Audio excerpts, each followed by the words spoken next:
Target salute guys, आज हम class 6 civics chapter 9 करने जा रहे हैं, urban livelihoods. With your love and on popular demand आज हम क्लास 6 सिविक्स का लास्ट चैप्टर करने जा रहे हैं। जैसा कि आपको मालूम है, ये क्लास 6 सिविक्स का लास्ट चैप्टर है। पिछले चैप्टर में हमने पढ़ा था रूरल लाइवलीहुड्स के बारे में, जिसमें हमने कवर किया था कि रूरल एरियाज में इंडिया में कौन कौन सी लाइवलीहुड्स चलती हैं, लोग कौन से प्रोफेशंस फॉलो करते हैं। तो इस चैप्टर में हम वही चीज करने वाले हैं, लेकिन अर्बन सराउंडिंग्स के लिए, मतलब सिटीज में कौन से प्रोफेशंस फॉलो होते हैं जनरली, उसके बारे में पढ़ेंगे। इंडिया में अराउंड 5000 से भी ज्यादा टाउन्स हैं और 27 बिग सिटीज हैं। और ये जो बिग सिटीज हैं जैसे कि दिल्ली, मुंबई, कोलकाता, चेन्नई, इन सारी बड़ी सिटीज में 1 मिलियन से ज्यादा लोग रहते हैं और काम करते हैं। तो इसलिए इस चैप्टर में हम देखेंगे कि सिटीज में लोग क्या काम करते हैं और वो अपने आप को किस तरह ऑर्गेनाइज करके कैसे एम्प्लॉयमेंट पाते हैं और उनको अपने एम्प्लॉयमेंट में क्या क्या अपॉर्चुनिटीज मिलती है। ठीक है, तो एज यूजुअल एकदम सिंपल फॉर्मेट में फटाफट इस चैप्टर को कंप्लीट कर लेते हैं। So let's start. इस चैप्टर का फॉर्मेट एकदम पिछले चैप्टर से मैच करता हुआ है। जैसे उसमें बहुत सारी शॉर्ट स्टोरीज थी, ये चैप्टर भी एक स्टोरी के थ्रू कवर किया गया है, तो हम भी इसको वैसे ही पढ़ लेते हैं। इस स्टोरी के सारे की पॉइंट्स डिस्कस करेंगे, सारे इंपॉर्टेंट पॉइंट्स डिस्कस करेंगे, जिससे आपको बेसिक आइडिया मिल जाएगा कि सिटीज में लोग क्या काम करते हैं। एक चाइल्ड है जो अपनी कजन को विजिट करता है एक बिग सिटी में। जैसे कि छुट्टियों में हम सब घूमने जाते हैं, आप भी जाते होंगे अपने कजन के घर। So a child visits her cousin in a big city. वो अपनी कजन के साथ सिटी के अराउंड ट्रैवल करती है, घूमती है और नोटिस करती है कि लोग जो है वो अलग अलग तरह के काम कर रहे हैं।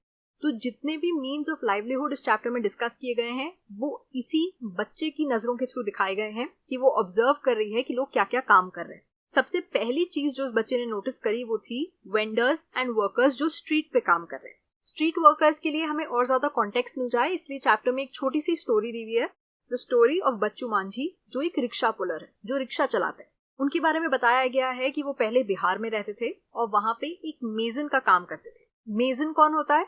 ऐसे वर्कर्स जो मकान बनाते हैं, बिल्डिंग्स बनाते हैं, जो भी कंस्ट्रक्शन फील्ड में काम करते हैं, उनको हम कहते हैं मेजन्स। उनके घर में उनकी वाइफ है और 3 बच्चे हैं जो उनके विलेज में रहते हैं, और उनके पास घर पे कोई भी लैंड नहीं है जो उनका खुद का हो। वो विलेज से यहाँ पे सिटी में क्यों आए? इसलिए क्योंकि विलेज में उनको मेजनरी में ज्यादा काम मिलता नहीं था रेगुलरली। तो जितना भी काम मिलता था उसकी इनकम पे वो अपनी फैमिली को सपोर्ट नहीं कर पाते थे, इसलिए और ज्यादा काम ढूंढने के लिए वो सिटी में आ गए। सिटी में आने के बाद उन्होंने एक पुराना रिक्शा खरीदा, जिसके पैसे उन्होंने इंस्टॉलमेंट्स में दिए, और ये बात है कई साल पुरानी। इसका मतलब वो सिटी में बहुत साल पहले आए थे। वो हर सुबह बस स्टॉप पे आते हैं और कस्टमर्स को जहां जाना होता है उनको वहां ले जाते हैं और शाम के 8:30 तक ये काम करते हैं। आसपास के एरियाज में ये कस्टमर्स को लेके जाते हैं, जैसे कि 6 किलोमीटर्स तक मैक्सिमम ये लोगों को लेके जाते हैं, और हर कस्टमर पर ट्रिप इनको 10 से 30 रुपीज दे देता है, डिपेंडिंग ऑन द डिस्टेंस। जब ये बीमार होते हैं तो ऑब्वियसली उस दिन काम नहीं कर पाते हैं, तो उस दिन की कोई कमाई नहीं हो पाती है। ये रहते कहाँ पे हैं? अपने कुछ फ्रेंड्स के साथ इन्होंने कमरा रेंट पे लिया है और ये सब साथ में शेयरिंग में रहते हैं। इनके जो फ्रेंड्स हैं वो पास की एक फैक्ट्री में काम करते हैं। तो ये जो बच्चू मांझी हैं, इनकी पर डे की कमाई ऑलमोस्ट 200 से 300 रुपीज है, जिसमें से 100 to 150 ये खर्च करते हैं अपने पर डे के रेंट पे और फूड पे, और बाकी पैसे बचा के ये वापस अपनी फैमिली को भेजते हैं अपने विलेज में। अपनी फैमिली से मिलने भी जाते हैं साल में करीब 2-3 बार। और सिर्फ यही काम नहीं करते हैं, इनकी वाइफ भी काम करती हैं as an agricultural worker. Village में जब भी एग्रीकल्चरल वर्कर का कोई भी काम होता है तो वहां पे इनकी वाइफ भी जाके पैसे कमाती है। तो इससे हमें एक कॉन्टेक्स्ट मिल गया कि जो वर्कर्स ऑन द स्ट्रीट हैं, सबकी अपनी एक कहानी होती है, सब अपनी लाइवलीहुड अर्न कर रहे हैं, अपना प्रोफेशन फॉलो कर रहे हैं। तो बच्चू मांझी की तरह ऐसे बहुत सारे लोग होते हैं सिटी में जो स्ट्रीट्स पे काम करते हैं। उनका कोई ऐसा काम होता है जो एक्चुअली स्ट्रीट पे होता है, रोड पे होता है। इनफैक्ट अहमदाबाद जो सिटी है गुजरात में, वहां का सर्वे किया गया था तो ये मालूम पड़ा कि अराउंड 12% जितने भी लोग काम करते हैं उस सिटी में, उसमें से 12% लोग स्ट्रीट्स पे काम करते हैं। उनका जो भी लाइवलीहुड का जरिया है वो एक्चुअली रोड पे है। या तो वो चीजें सेल करते हैं, या उनको रिपेयर करते हैं, या कोई ना कोई सर्विस प्रोवाइड करते हैं।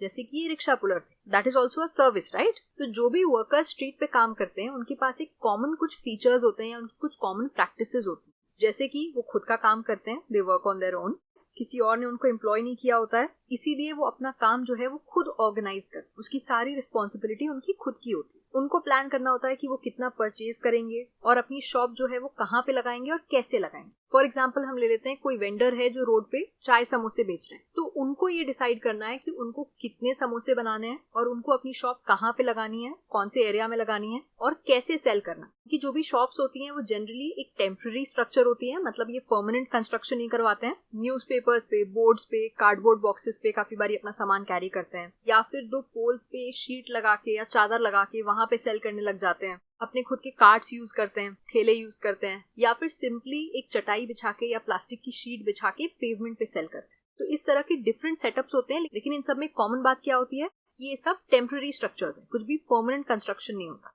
इन वर्कर्स को कुछ रिस्ट्रिक्शंस भी फेस करने पड़ते हैं। ऑब्वियसली जो शॉप्स होती हैं वो इलीगल होती हैं, तो पुलिस जो है वो कभी भी इनकी शॉप्स हटवा सकती हैं, डिसमेंटल करवा सकती हैं। इनके पास इस सेंस में कोई भी सिक्योरिटी नहीं होती है। सिटी के कुछ ऐसे हिस्से होते हैं जहाँ पे हॉकर्स और स्ट्रीट वेंडर्स अलाउड नहीं होते हैं, जैसे कि गेटेड सोसाइटीज। काफी बार ऐसा होता है कि जो गेटेड सोसाइटी होती है उसके अंदर स्ट्रीट वेंडर्स अलाउड नहीं होते हैं। और एक और चीज ये होती है कि काफी बार ये वेंडर्स जो सेल कर रहे होते हैं वो ये खुद की अपने घर में बनाते हैं, मतलब अपने घरों में उनकी फैमिलीज जो है वो चीजें प्रिपेयर करती हैं, क्लीन करती हैं, सॉर्ट करती हैं, पैक करती हैं, जो भी, और उसके बाद ये लोग उसको सेल करने के लिए निकलते हैं। फॉर एग्जाम्पल, जैसे स्ट्रीट में जो भी लोग स्नैक्स बेच रहे होते हैं या फूड आइटम बेच रहे होते हैं, तो काफी लोग उसको वहीं पे बनाने के बजाय पहले से घर से बना के लाते हैं, फिर उसको आके स्ट्रीट पे सेल करते हैं। हमने ये देख लिया कि इनकी कॉमन प्रैक्टिसेस क्या हैं और इनकी रिस्ट्रिक्शंस क्या हैं। अब हम देखते हैं कि इनकी वजह से क्या प्रॉब्लम्स होती हैं। इंडिया के जो अर्बन एरियाज हैं, जो सिटीज हैं, वहां पे अभी ऑलमोस्ट 1 करोड़ से ज्यादा स्ट्रीट वेंडर्स हैं, और काफी बार ये माना जाता है कि street vending poses a problem to traffic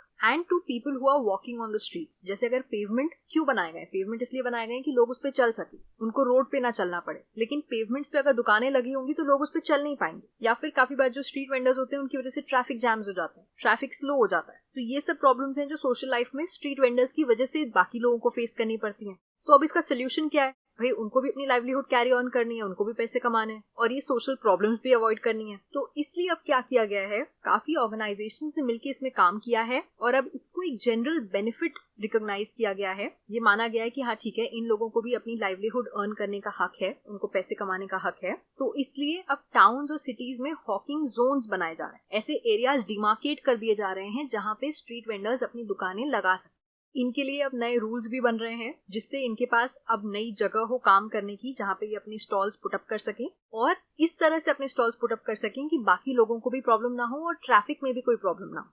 ये भी एक सोल्यूशन ऑफर हुआ है कि जो मोबाइल वेंडर्स हैं, मोबाइल वेंडर्स मतलब वो नहीं जो मोबाइल बेच रहे हैं, ऑब्वियसली मोबाइल वेंडर्स का मतलब जो एक जगह पे रुक के अपना सामान नहीं बेचते हैं, जो जगह जगह जाके चल के अपना सामान बेच रहे हैं, उनको कहते हैं मोबाइल वेंडर्स, जो एक ही जगह पे रुके नहीं रहते हैं। तो ऐसे वेंडर्स को भी अलाउ किया जाना चाहिए कि वो फ्रीली मूव करके एक जगह से दूसरी जगह जाके अपना सामान सेल कर सकें। ये था पहला ऑब्जर्वेशन उस बच्चे का जिसने ये नोटिस किया कि बहुत सारे लोग स्ट्रीट्स पे काम कर रहे हैं। स्टोरी आगे बढ़ती है और जो चाइल्ड और उसका कजिन है कुछ देर पैदल चलने के बाद एक रिक्शा कर लेते हैं मार्केट जाने के लिए, जो 2 किलोमीटर अवे है। वो मार्केट क्यों जा रहे हैं? क्योंकि मार्केट में उनकी जो कजिन है उनकी एक डेंटिस्ट अपॉइंटमेंट है। ये एक नया प्रोफेशन मालूम पड़ा हमें, भाई डेंटिस्ट हैं, डॉक्टर्स हैं, तो this is also a profession, right? तो ये लोग डेंटिस्ट के क्लिनिक में गए और वहां पे डेंटिस्ट ने उनको चेक किया, एग्जामिन किया और कहा कि उनको एक टूथ कैविटी हो गई है और उसको भरने के लिए, ठीक करने के लिए उनको अगले दिन आना पड़ेगा। इसके बाद डेंटिस्ट के क्लिनिक के बगल में ही एक रेडीमेड क्लोथ्स की दुकान थी। तो ये जो चाइल्ड है, ये बच्चा जो स्टोरी का प्रोटैगनिस्ट है, ये और इनकी कजिन दोनों उस शॉप में चले गए कुछ शॉपिंग करने के लिए। इस शोरूम में 3 फ्लोर्स थे, मतलब ये बहुत बड़ी दुकान थी और हर फ्लोर में अलग टाइप के कपड़े थे। तो इससे हम आते हैं नेक्स्ट प्रोफेशन पे, जो है बिजनेस पर्सन्स, ऐसे लोग जो बिजनेस करते हैं। अब हम स्टोरी समझते हैं उनके पॉइंट ऑफ व्यू से, उनकी भी तो अपनी एक लाइफ है ना। तो अब जरा सा ग्लिम्स लेते हैं उनकी लाइफ का। शोरूम के जो ओनर्स हैं उनका नाम है हरप्रीत और वंदना। वंदना और हरप्रीत के जो फादर और अंकल थे, ये लोग एक छोटी सी शॉप में काम करते थे। कभी भी जब फेस्टिवल का टाइम होता था या संडेज को, इन बच्चों की जो मम्मी थी, हरप्रीत और वंदना की मदर और हरप्रीत, ये सब मिलके आके शॉप में हेल्प करते थे अपने फादर और अंकल की। फिर जब हरप्रीत ने कॉलेज कंप्लीट कर लिया तो वो फुल टाइम अपने फादर के साथ शॉप में हेल्प करने लग गए, काम करने लग गए। बाद में कुछ सालों बाद उन्होंने ये शोरूम ओपन किया। वंदना जो थी वो बाय प्रोफेशन एक ड्रेस डिजाइनर थी। तो अब लोग क्या करते हैं, अब लोग प्रेफर करते हैं कि वो रेडीमेड कपड़े लें दैन सिले हुए कपड़े। पहले क्या होता था, पहले सिले हुए कपड़े ज्यादा यूज होते थे, आजकल लोग प्रेफर करते हैं रेडीमेड कपड़े। तो इसलिए इन लोगों ने क्या किया, इन लोगों ने रेडीमेड गारमेंट्स का एक शोरूम खोल लिया। ये जो मार्केट है जिसमें ये शॉप है, ये वेडनेसडेज को बंद रहती है। तो इससे हमें क्या आइडिया लग रहा है कि हर बिजनेस का, हर प्रोफेशन का कौन सी दिन छुट्टी हो रही है ये डिफर कर सकता है। अलग अलग मार्केट्स अलग अलग दिन बंद होते हैं, तो अलग अलग प्रोफेशंस में हो सकता है लोगों को अलग अलग दिन छुट्टी मिले। तो अब एज अ बिजनेस पर्सन इनको क्या क्या करना पड़ता है? अपने शोरूम के लिए उनको बहुत सारी चीजें खरीदनी पड़ती हैं, जो इन लोगों ने डिफरेंट जगहों से खरीदी थी। मैक्सिमम मटेरियल इन लोगों ने खरीदा मुंबई से, अहमदाबाद से, लुधियाना से और तिरपुर से।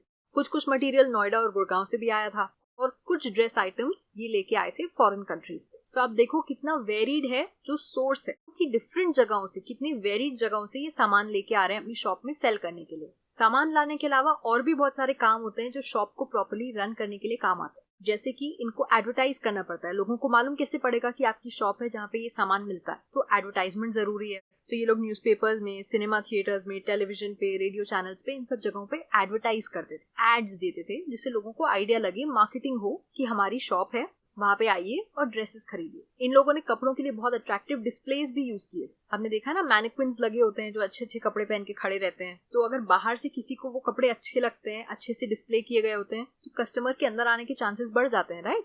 तो इसलिए डिस्प्ले भी बहुत मायने रखता है कि कपड़ों को किस तरह से लगाया गया है। अब इसके अलावा बिजनेस अभी प्रेजेंट कैसे चल रहा है ये तो हमने डिस्कस कर लिया, लेकिन अब इसकी प्रोग्रेस की बात करते हैं। आगे फ्यूचर में क्या प्लान है। फिलहाल जो इनकी शोरूम की बिल्डिंग है वो रेंटेड है, उसका ये हर महीने किराया देते हैं, लेकिन ये प्लान कर रहे हैं कि जल्दी इस जगह को खरीद लेंगे, जिससे पूरा शोरूम इनका खुद का हो जाए। ये जिस मार्केट में ये शोरूम बिल्ट है, काफी सालों में क्या हुआ, ये मार्केट मेन मार्केट बन गया। आसपास के जो सराउंडिंग एरियाज हैं, जो अपार्टमेंट्स हैं, वहां पे जो भी लोग रह रहे हैं, वो लोग बेसिकली यहीं से आके शॉपिंग करते थे। और इसी की वजह से इनका जो बिजनेस है ये काफी बढ़ गया था, काफी पैसे आने लग गए थे, जिसकी वजह से ये लोग कार खरीद पाए। पास में इन्होंने एक फ्लैट भी बुक कर लिया एक अपार्टमेंट कॉम्प्लेक्स में, और अब ये प्लान कर रहे हैं कि ये शोरूम की जो बिल्डिंग है इसको भी खरीद लेंगे, जिससे रेंट ना देना पड़े। तो इनकी इसमें काफी प्रोग्रेस हुई। Why? Because this market eventually became the main market. तो शॉप में ये भी इम्पोर्टेंट है कि ये किस लोकेशन पे है। अगर वहां पे काफी लोग आ रहे हैं, आपको अच्छा खासा बिजनेस मिल रहा है, तो ऑब्वियसली ग्रोथ होगी। तो इससे हमें आइडिया लगा कि बिजनेस पर्सन्स जो होते हैं वो कैसे काम करते हैं और उनको किन किन एस्पेक्ट्स पे ध्यान देना पड़ता है। तो हरप्रीत और वंदना की तरह ऐसे बहुत सारे लोग हैं